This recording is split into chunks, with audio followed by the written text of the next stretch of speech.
All right. Well, hello, and thank you all for joining in today.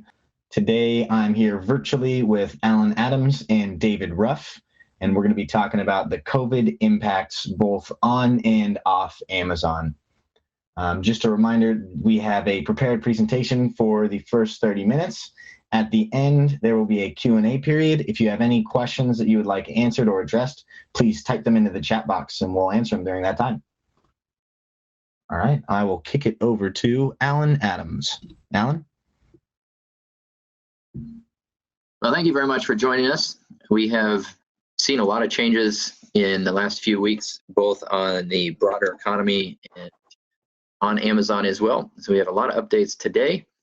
As we have in the past, we'll update or share COVID's impact on Amazon and how it's been responding so you have a sense of what's going on with it, the impact that it has on the vendors in your business, as well as specific responses and actions to consider, followed by the question and answer period. As many of us have experienced, we know that there's a phased reopening of economies across the United States. Along the bottom of the slide here, it shows visually what happened or what we've experienced as a nation, where stay-at-home orders were put in place in March, increasingly throughout the end of March, and then by the April 7th, most of the country had a stay-at-home order in place. And now we're starting to see that reversed in many cases. If you can go to the next slide with the animation, please. Here we can show that much of the nation is now in a different stage.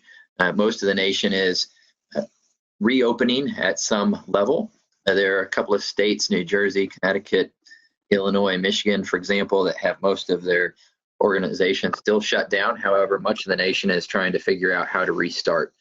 And even with this restart in place and the attempt of reopening the economy, we know that Amazon remains to be one of the few options that is open for products and services across the board. However, even though most of the nation is attempting or is going through a phased reopening, as you can see in Washington State, just by this slide that we shared last week as well, even the reopening is typically in a phased reopening. So here in Seattle, there's only a slight change from the picture on the right, which was full shutdown, to the picture on the left, where Gap is opening for short periods of time to provide products to people who have ordered online. There's many different phases of reopening, and this different phases of reopening has given Amazon more and more traffic, as the traffic to stores still remains very limited. There have been winners and losers. Online presence versus retail closures and bankruptcies. Online has really been winning. Depending on the media or press that you read, I've got several sources here, but online business in many cases has been reported as surging 74%. Amazon reported, I think, 39% in its last quarterly update. However, what's kind of hidden in that Amazon's 39% number is that in the first month of January and February, it had grown around 17%. So we know to get a 39% in March and April, Amazon's been growing much more than that 17 and much more than actually the 39%. So it's likely online business is surging 60, 70, 80%. Walmart has been one of the big winners. They're now number 2, although they're very far behind Amazon. Amazon maintains around a 39% share, is what one article mentioned, of online sales. Walmart moved into number 2 over eBay with around 5% of the sales. Home Depot and Target are also seeing very strong online sales. So as products are in stock, customers continue to buy online and prefer to be online rather than in a store. Specific losers in the last week or two, just in the last week or two, are J.Crew. A lot of retailers, J.Crew filed for bankruptcy, Neiman Marcus filed for bankruptcy. There's 16 Nordstrom stores that are closing, and J.C. Penney's filed for bankruptcy on May 15th, or last Friday. Last night or early this morning, it was reported that Amazon may be in talks to buy portions of J.C. Penney. Clearly winners and losers in the retail space. Great to be understanding Amazon today. Internally, Amazon had reported that $4 billion in COVID-related spend in just the second quarter. On the right-hand side is a different image. This is actually an image of face shields that Amazon engineers that were creating drones for Amazon, spent some of their time creating face masks and shields for healthcare workers because they were in short supply and Amazon had seen that. This is just a small part of how Amazon's spending hundreds of millions of dollars to develop capabilities around COVID, specifically COVID testing capabilities. They're creating laboratories and products so that they could test their own employees and then send it to laboratories, their own laboratories, to test that. So they're looking out for their employees as well as their business to maintain a healthy workforce and a confident workforce as they continue to work at these times. They're also paying higher wages. They have literally purchased 100 million masks, face masks, and are providing those face masks now at Whole Food stores around the country. And if you don't have a mask by chance, you can get one at Whole Foods if you like one. Amazon still has several of its non-core businesses closed, such as Amazon Books, 4-star stores, and pop-up stores. So we're still seeing signs we are seeing some signs of recovery in those areas, and that there are workers in those. Seemingly in the next couple of days or weeks, they'll probably be coming back online. However, they've extended the temporary closed period from the May 16th to a date in the future without a specific date in mind. As I mentioned earlier, they continue to pay additional $2 per hour for hourly workers and double overtime pay, and they've extended that date from the 16th of May to the 30th. So it's likely seen that the amount of work that is still to be done at Amazon, although they've hired an additional 175,000 workers, they still are seeing such a surge in business that they continue to work a lot of overtime and need to provide that additional pay. As we've noted in the past, Amazon began expanding shipments to non-essential items the week of April 13th, and orders are reflecting customer sales now. So if your sales are spiking in your category, then Amazon's purchase orders have, in many cases, caught up to what that spike is and are beginning to normalize. So orders remain elevated as in the past for COVID spike accounts such as personal protective equipment. Otherwise, orders are aligning with customer sales, such as in grocery, where sales continue to remain elevated from additional customers being added in grocery and moving to Amazon. Stay-at-home goods, such as home office supplies, also remain high as people continue to buy desks and supplies for home while not being at work. And then other community activity or you might consider group products remain depressed but are increasing, such as swimwear that might be used. Public pools are starting to be open in some states, and people are starting to think about getting out more. So they are not going to the stores, but they are buying the products online. So we are seeing sales across the board increasing, and in some cases where they had spiked, more normalizing. Another update that was really interesting is that although Amazon's non-core businesses have not come online completely, Amazon did announce or start expanding its shipping business nationally. So it is literally launched an online site to allow people to go on to get a quote to see if shipping using Amazon shipping, so picking up the product from your warehouse, Amazon might be able to do that. Might want to reach out and get a quote to see what Amazon would cost versus UPS and FedEx. It's in part Amazon has realized that it has such a large shipping fleet that it can now outsource some of that shipping fleet and tap into additional business that way. Internationally, they are resuming operations in France. That's expected today. There was agreement between unions and the government, so goods should start flowing. They're going to focus on essential goods. Disagreement over what was essential and non-essential is making it very difficult to restart operations. They think they have that figured out. In any case, non-essential goods are still available through Dropship and other European fulfillment centers as well. Amazon Australia, however, is stopping its direct import business from the US. Amazon had initially airlifted many supplies over to Australia to launch many products in Australia.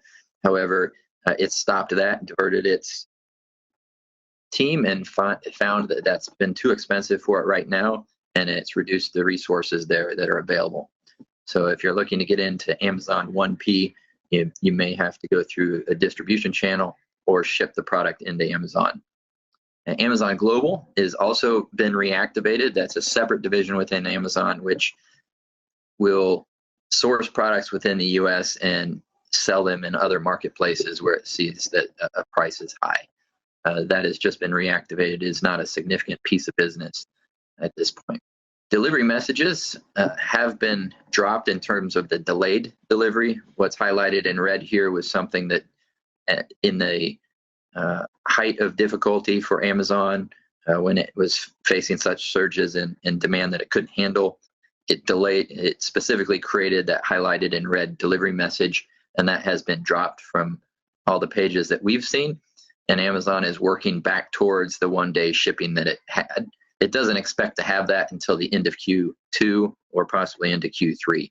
Right now, as of even last night, I'm still seeing 1 to 7 days for a Prime member, but the delivery times have really come down and enabled Amazon to begin to win the buy box again, because when delivery times were very high for Amazon in terms of being able to get a product out the door, then a third party commonly was winning the buy box with a better delivery message.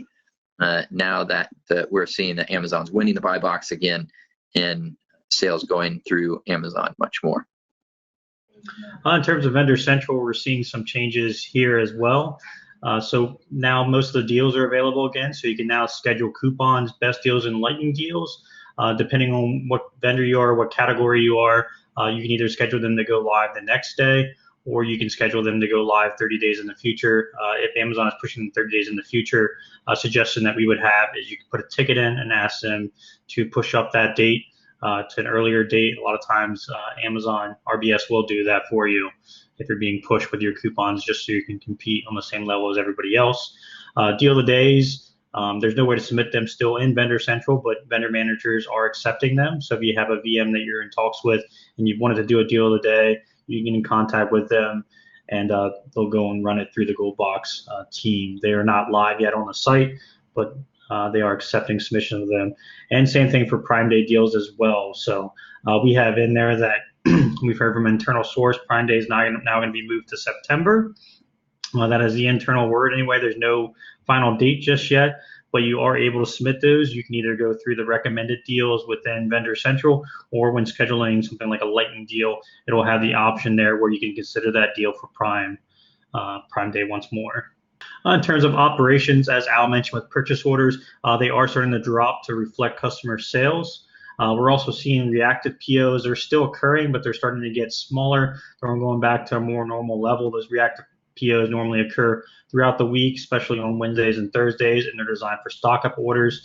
Again, they're still occurring, so that tells us that Amazon hasn't caught up completely with the elevated demand, but they're getting much smaller than they've been in the past, which means they're starting to.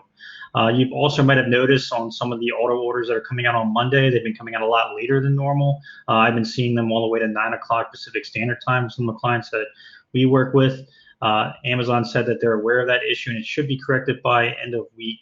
That's something that's happened as they've been messing with the system with the COVID-19 pandemic that's been happening. New product buying is also occurring.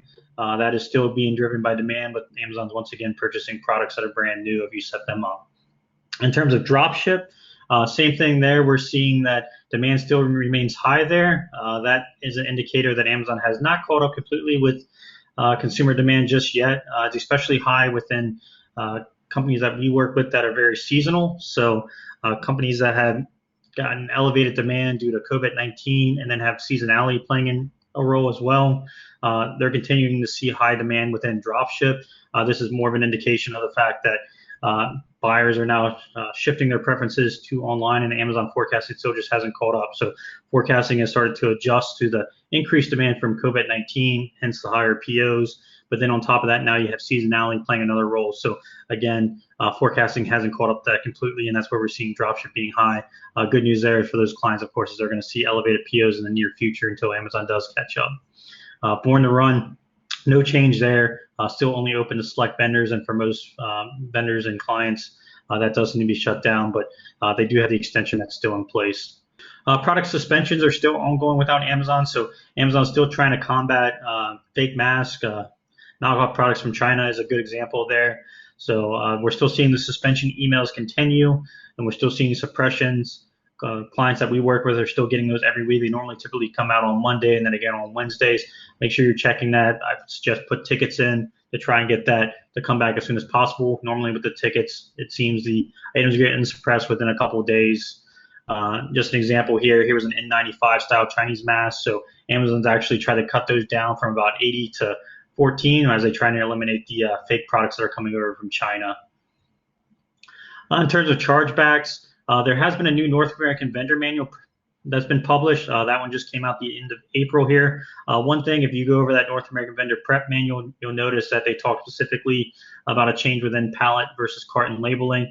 Just so everyone knows, the manual is slightly off there. If you do have a pallet vendor code, you still only need to put on a pallet label to each side of that pallet. You don't need to do a carton label if you do have pallet vendor codes set up, and Amazon's ordering through those.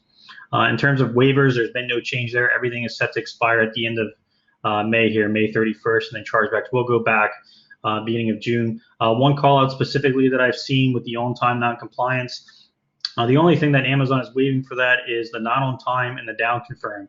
If your orders are being canceled, so as an example, if you didn't down confirm, you accepted a PO of 100 units, you could only ship 70 of those units, and then you never went back and rejected the 30 that you couldn't ship anymore, Amazon will still give you a chargeback for those being canceled. And most categories do cancel those POs after 30 days. So make sure that you are making that change if you're not able to ship something. Amazon Fresh, they're now accepting new customers. So beforehand, if you're trying to join Fresh, you were going to be put on a waiting list. Now Amazon has removed the invite list in most cities, and more than 80% of eligible Prime members are able to shop without requesting invitation. Amazon has increased the number of pickup windows available, and they've also increased order capacity by 60% within Fresh. Another thing too, Amazon Pantry is now available again as well to consumer shopping on Amazon.com. This tells us that things here are starting to go back to normal within Amazon ordering. Next slide. Okay. Customer orders, as Al mentioned, we're still seeing slower shipping speeds than what Prime members normally expect. So just keep that in mind when you're looking at your analytics. So if you're looking at your ship COGS, you'll notice that there will be some adjustments week to week. This is more than likely just because of that slower shipping speed, but it is starting to go back to normal. We're seeing it drop on a lot of things, but it hasn't come back to the same day, order now, get it today, or even the 2-day messages like we're used to. The good news there, though, is that in terms of forecasting, as things start to even out a little bit more, we still do expect that in terms of Amazon, at least, the impact of the virus should kind of subside by the end of May.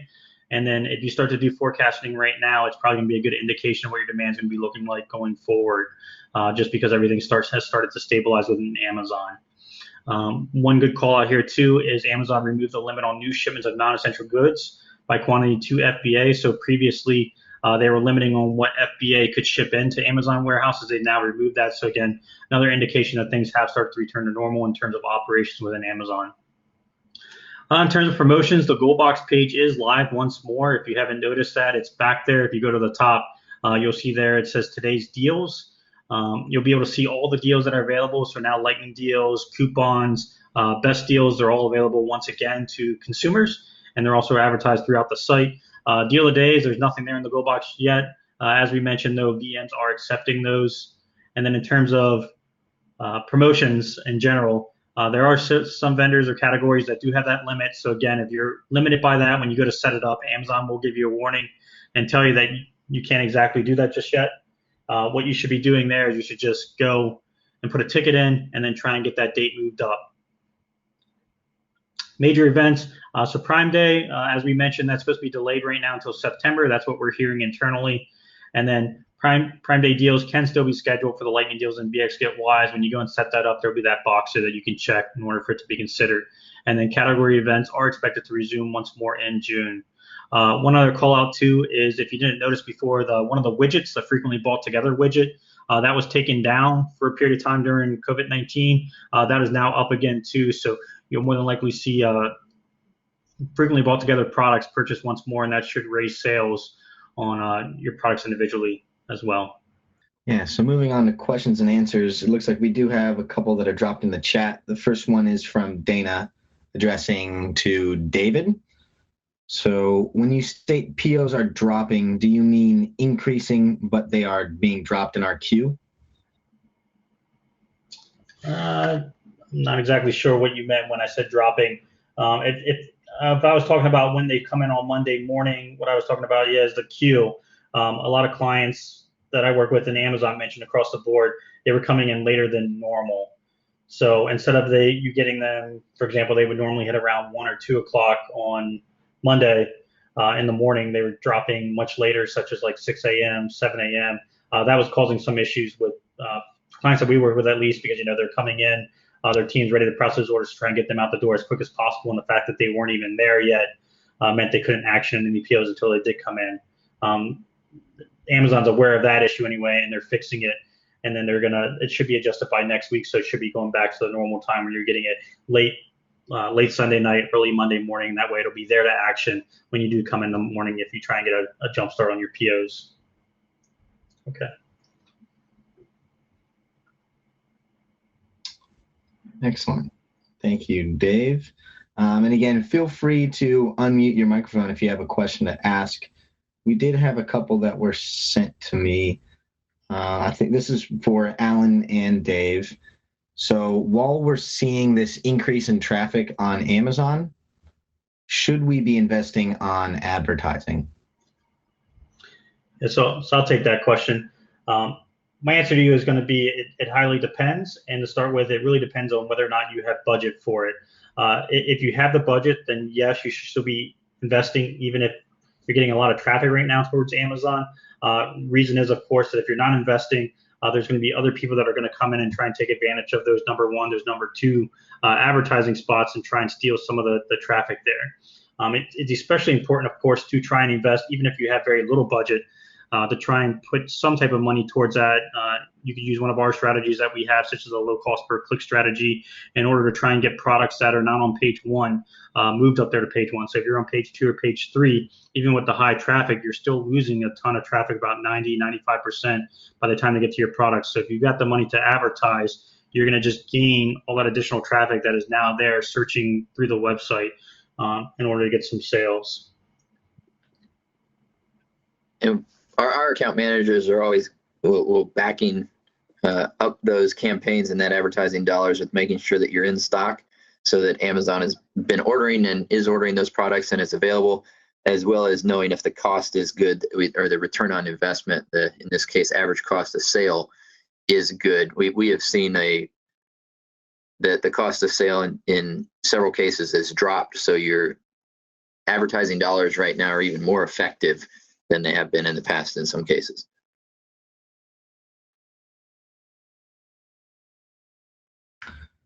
Excellent. And then the last question there is, if we don't have budget, is there anything that we can do? With Amazon, there's always opportunity in terms of content. New products can be added. Content on existing products can be updated. Amazon recently added a feature in many categories where video can be uploaded. So if you have available video, more video than just one can be added. That's an area that can help customers understand the product better and how it's applied. And making sure that those products then are in stock. Always optimizing the operations is a key area. And the other item where Amazon specifically helps is in recoveries. Contracts with Amazon have changed, and they say if there's a discrepancy in any of the contracts, it's got to be noted within 30 days. We stay on top of that and make sure that we have you covered. There's also you could use the Amazon Posts program.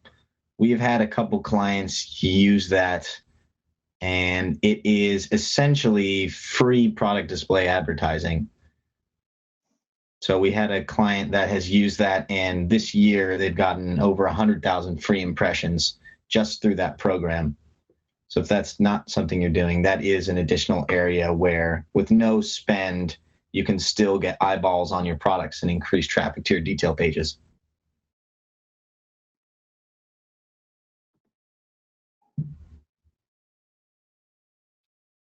All right. Well, that looks like all of the questions we have today. We'll move over to Alan for the wrap up. It continues to be a challenging time for the overall economy, a difficult time for the country in response for families and people across the country as well as across the world. We're in a very fortunate situation in terms of driving business on Amazon, in that Amazon business is very strong, growing quickly. With that strong growth, it's actually changing very quickly as well. We're here to keep you updated, both in this presentation and daily. So if you ever have questions, please reach out to account managers. As you have those questions, we've got a lot of ongoing projects internally to adapt to how Amazon's adapting, and we're constantly developing new capabilities to drive your business. We're pleased to serve you, and we'll continue to do the best we can for your business and bring you the updates as we see them. Thank you for joining us today. Excellent. Thank you very much, Alan. As always, the recording of this presentation as well as the slide deck will be available on our website, amazonconsulting.com. And this webinar will happen again in 2 weeks. Thank you all for joining, and have a good rest of your day.